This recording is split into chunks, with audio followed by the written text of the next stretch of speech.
पांचाल राज्य की राजकुमारी द्रौपदी का स्वयंवर अर्जुन ने जीता था, लेकिन माता कुंती की आज्ञा के कारण द्रौपदी को पांचों पांडवों से विवाह करना पड़ा।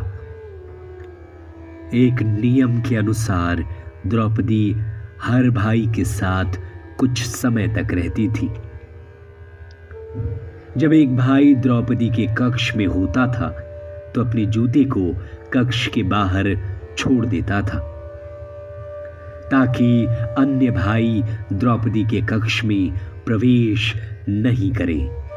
एक बार जब युधिष्ठिर द्रौपदी के कक्ष में थे, तब गलती से अर्जुन कक्ष में पहुंच गए, क्योंकि बाहर रखा जूता कुत्ता लेकर चला गया था। अर्जुन को इसका दंड मिला और उसे वन जाना पड़ा। अर्जुन को वन जाने से द्रौपदी को बहुत कष्ट हुआ था, लेकिन द्रौपदी के सबसे बड़े प्रेमी अर्जुन नहीं थे। कुछ घटनाएं ऐसी हैं जिनसे ऐसा पता चलता है कि द्रौपदी का सबसे बड़ा प्रेमी कोई था तो वो थे भीम। महाभारत में एक घटना का उल्लेख मिलता है कि दुर्योधन ने एक चाल चली जिसमें युधिष्ठिर को जुआ खेलने के लिए बुलाया गया। दुर्योधन ने छल से युधिष्ठिर को जुए में हरा दिया।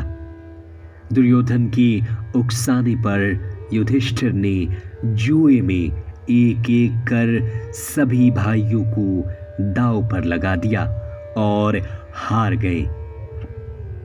अंत में युधिष्ठिर ने द्रौपदी को भी दांव पर लगाया। द्रौपदी को दांव पर लगाने पर सबसे ज्यादा क्रोधित भीम हुए थे और युधिष्ठिर का विरोध भी किया था।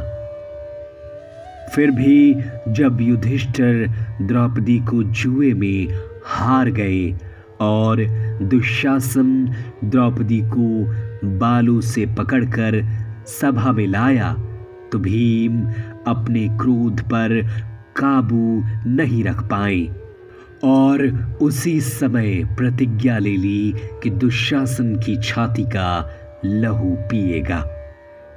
महाभारत के युद्ध में भीम ने अपने इसी प्रतिज्ञा को पूरा किया। जुए में हार जाने के बाद पांडवों को 12 साल का वनवास और 1 साल का अज्ञातवास मिला।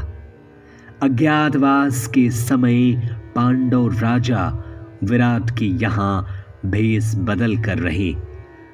राजा विराट का साला कीचक द्रौपदी को देखकर कामाशक्त हो गया।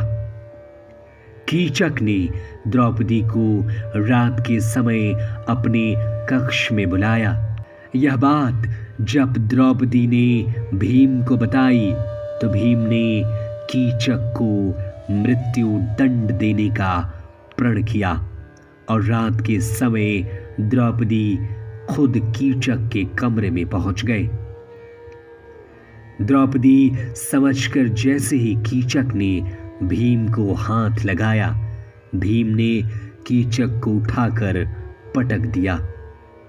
इसके बाद दोनों के बीच युद्ध होने लगा और भीम ने कीचक का वध कर दिया।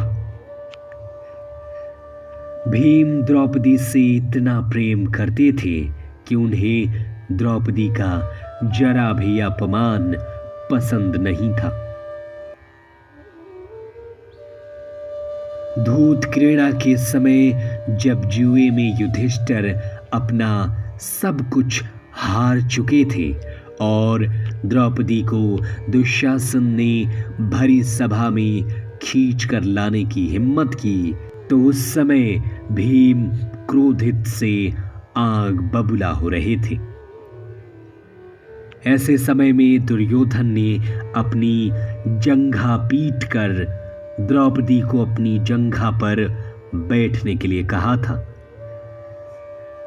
भीम से द्रौपदी का ये अपमान सहन नहीं हुआ और उन्होंने दुर्योधन को युद्ध के लिए ललकारा और ललकारते हुए कहा कि युद्ध में मैं तुम्हारी जंघा तोड़कर द्रौपदी के अपमान का बदला लूंगा। महाभारत युद्ध के अंतिम चरण में जब भीम और दुर्योधन का युद्ध हुआ तब भीम ने द्रौपदी का अपना बदला वापस ले लिया। भीम के प्रेम की दास्तान में चौथा घटना उस समय की है जब पांडव अपना राजपाट परीक्षित को सौंपकर स्वर्ग के लिए चले गए। स्वर्ग की यात्रा बड़ी ही कठिन और कष्टदायी थी। इस यात्रा में भीम ने द्रौपदी का पूरा ध्यान रखा। यात्रा के दौरान जब पांडव बद्रीनाथ पहुंचे और वहां से आगे बढ़े तो सरस्वती नदी के उद्गम स्थल पर नदी को पार करना द्रौपदी के लिए कठिन हो गया। ऐसे समय में भीम ने एक बड़ा सा चट्टान उठाकर नदी के बीच में डाल दिया। द्रौपदी इस चट्टान पर चढ़कर सरस्वती नदी पार कर गई। ये चट्टान आज भी माणा गांव में सरस्वती नदी के उद्गम पर दिखाई देता है। इसे भीम पुल कहा जाता है।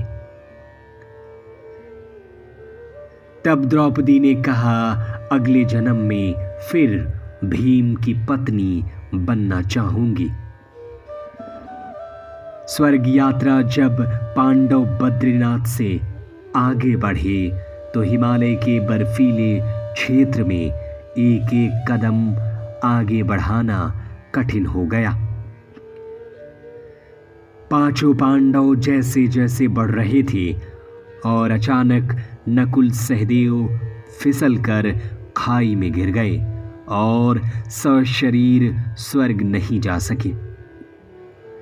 जब भीम, अर्जुन, युधिष्ठिर और द्रौपदी बच रह गईं, तब द्रौपदी भीम का सहारा लेकर चलने लगी। लेकिन द्रौपदी भी ज्यादा दूर नहीं चल पाई और वो भी गिरने लगी। ऐसे समय में द्रौपदी को भीम ने संभाला। इस समय द्रौपदी ने कहा था कि सभी भाइयों में भीम ने ही मुझे सबसे ज्यादा प्यार किया है और मैं अगले जन्म में फिर से भीम की पत्नी बनना चाहूंगी। इसके बाद द्रौपदी ने भी सभी का साथ छोड़ दिया।